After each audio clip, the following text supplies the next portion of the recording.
AITAH for breaking up with my boyfriend of 8 months after hearing his views on divorce. Advice needed. Story 1. Lied. I, 26F, have been with my boyfriend 28M for 8 months. He's been the perfect boyfriend.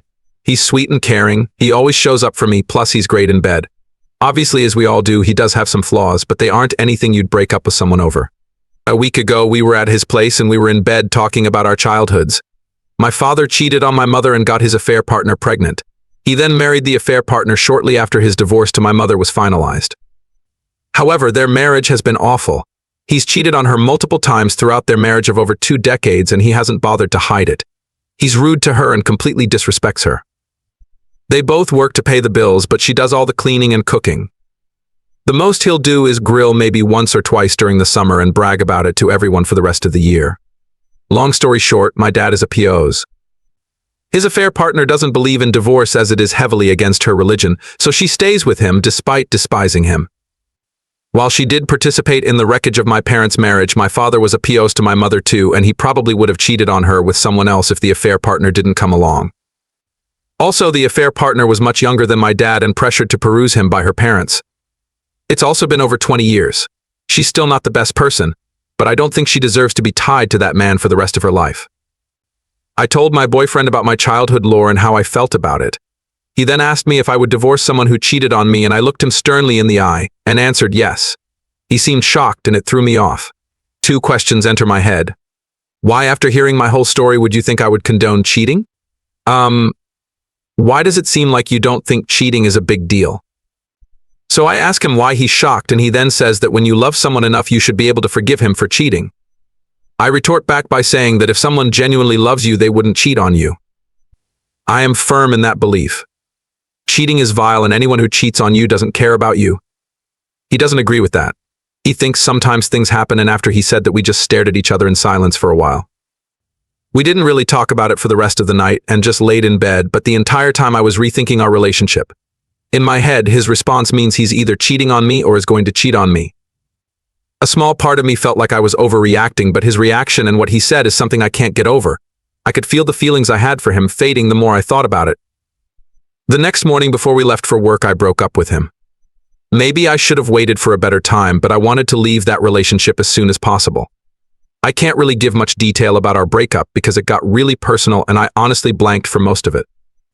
He was screaming a lot and I was dissociating, which honestly made him even more angry. Once again, I had already decided we were done, so I just didn't want to be there. Now it's been a week and he keeps making new phone numbers on different apps to message me. No one else has gotten involved because we're both the type of people who don't share our personal life.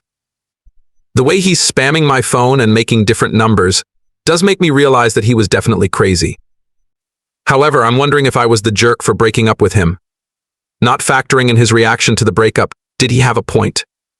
I've heard of marriages that worked out after one party cheated, so I wonder if maybe my father caused me to have harsh views on the topic.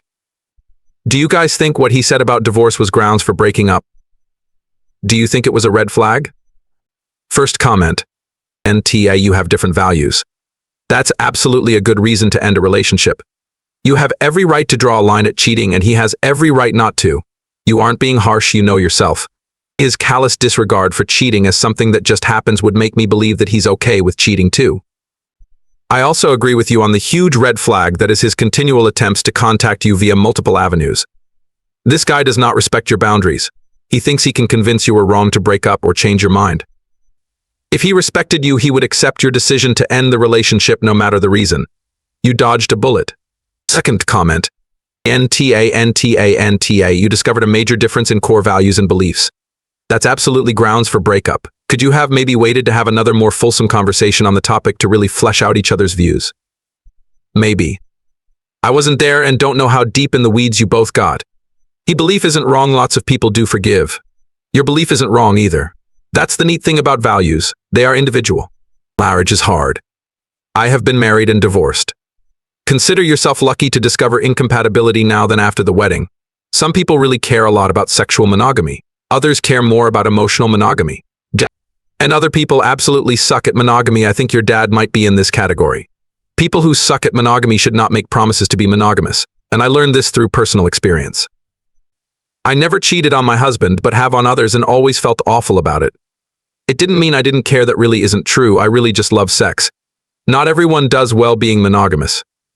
But there is absolutely a way to do this that is ethical, and your dad absolutely did not do that on top of a rich tapestry of other behavior. I feel for your long-suffering stepmom. I have come to a place in my life where I am in an openly, ethically non-monogamous relationship which my partner supports. But you are not in that kind of relationship, and fair. It's not the kind you want. Would I break up with my partner if he cheated? I wouldn't, but only because I don't care much about it. I would be happy he got laid. I have been cheated on before and it didn't matter to me. But it's very fair if it matters to you. Given your family's history, feeling the way you do is very understandable. And TBH, most people would bail if their partner cheated, so you aren't even alone in that belief. I would say you are in the majority. Being single now gives you the opportunity to find someone who shares your values. Edit also, 8 months is not all that long. Within at least the first year, you are still discovering similarities and differences and not so incredibly invested where it might be tempting to stay if it isn't a fit. Story 2. AITAH for letting my 4-year-old divorce her husband. My husband and I have a 4-year-old daughter, Ellie.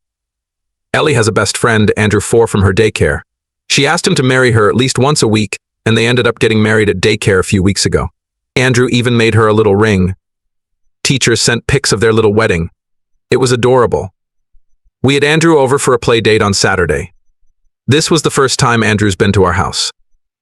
The second Andrew saw our dog, he completely ignored Ellie for the rest of the play date. He only wanted to play and cuddle with the dog. Ellie was heartbroken and told Andrew they weren't married anymore. They were both pretty upset, so we ended the play date a little early. Now, for the past 2 days, whenever Andrew tries to play with Ellie or even talk to her, she says, "You're not my boyfriend anymore," and walks away. This has been upsetting Andrew, so her teachers have asked us to talk to her about being nicer to Andrew and remind her that they were best friends. I told her she doesn't have to play with Andrew if she doesn't want to, but she has to use kind words and she should tell him that he hurt her feelings when he came over. My husband thinks I handled it wrong, and that we should tell her to play with Andrew again and get over the play date. I think she will get over it eventually, but I don't want to force her to play with anyone, and if she doesn't want to be pretend married anymore, she doesn't have to be married to him. We just can't seem to agree on whether we should tell her to play with him or let her get over it on her own. AITAH for letting her divorce Andrew and not making her play with him. First comment. Yeah, you heard the girl. He's not her boyfriend anymore. In all seriousness, as a society, we need to stop forcing little girls to coddle their boy peers. He hurt her feelings. She has every right to draw boundaries. End of story. She doesn't need to be nicer. She has expressed her feelings. Adults shouldn't be telling her, well, maybe you feel hurt, but it doesn't matter because you were best friends. Not to be dramatic, but this 4-year-old boy will eventually be an 18-year-old boy. Let's not teach him early that girls have to say yes to him even if he hurts their feelings. NTA. Second comment. But it might be worth reminding her that they used to be friends and have fun together, not to force her to play with him, but children very much live in the now, and she might be missing out on a good friendship just because of one incident. Reminding her of the time before could change her mind. I do this with my nieces. When my niece is angry at her sister, I'll show her pictures of them having fun together and the good times. Often it's enough to change her attitude. What I mean is, while kids' wishes should be respected, you also need to remember that their brains work differently than adults. She's not making an informed choice. Reminding her of the good times can allow her to do that. But in general, NTA. She definitely doesn't have to be friends with him if she doesn't want. Story 3. Am I the asshole for not wanting to mend things with my daughter? Advice needed. My ex and I, 49M, were married for 2 years and had a daughter before I discovered her affair. But she took her own life during the divorce. I stayed close to my in-law because I didn't want to take away their granddaughter. But that was a mistake because they secretly hated me and were turning my daughter against me. By the time I found out, it was too late and daughter hated me. She was fighting with me, broke many things in the house, and ran away multiple times. I tried to explain to her what happened, but she wouldn't believe me. My family also tried in vain. At one point, I couldn't take it anymore and let her go live with her grandparents, and she cut all contact with me. After a year of waiting, I had enough and moved to Canada to try to rebuild my life. She was 14 when I left. Recently, I learned that my father passed away and I wanted to fly back. But my brother told me that my daughter would be present. Apparently, as she grew up, she understood many things and realized her grandparents were lying. She cut contact with them and was rebuilding a relationship with my brother and father.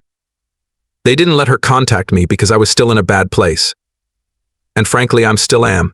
I'm not sure I want her in my life again. I know she was just a kid back then and now she is an adult 22F now. But even with that, I'm not sure. I need advice. Edit, I am quite surprised by the replies. I asked for help with my daughter and what I get are attacks to my manhood.